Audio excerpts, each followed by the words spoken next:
দেখেন আপুরা কামরাঙা প্রত্যেক দিন ঝাড়ু দেই বিকালে, প্রত্যেক দিন বিকালে ঝাড়ু দেই, প্রত্যেক দিন এভাবে কামরাঙা পড়ে, পাখি ফেলে, এমনিও পড়ে বাতাসে, পুরা ছাদ ভরে যায়। এখন ডাল কেটে দিছি, ডাল কেটে দেওয়াতে মানে এখন কম পড়ে, তারপরে অনেক পড়ে পাখি, টিয়া পাখি, অন্যান্য পাখি, ঝড়ে ডাল ভেঙে গেছে। তারপরে তো আপনারই ঝড়ে ডাল ভেঙে গেছে, বাঁকা হয়ে গেছে। এই যে কামরাঙা গাছের দেখেন না, ডাল ঝড়ে ভেঙে গেছে।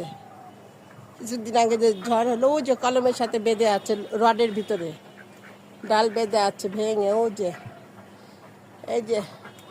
এই যে নিচা হয়ে গেছে। এই যে কামরাঙা গাছের কামরাঙা ডাল নিচা হয়ে গেছে, এই যে বাঁকা হয়ে এই যে চলে আসছে। এই যে উপর দিয়ে প্রচুর কামরাঙা।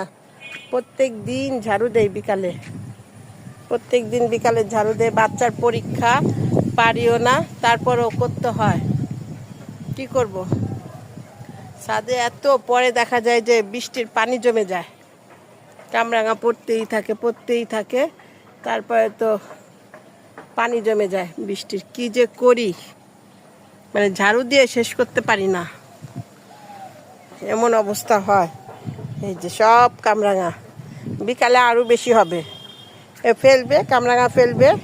আমার ভাই আবার সকালবেলা ঝাড়ু দিছে, তারপরেও এই যে বিকালে আবার ঝাড়ু দিতে হবে, আরও বেশি হবে।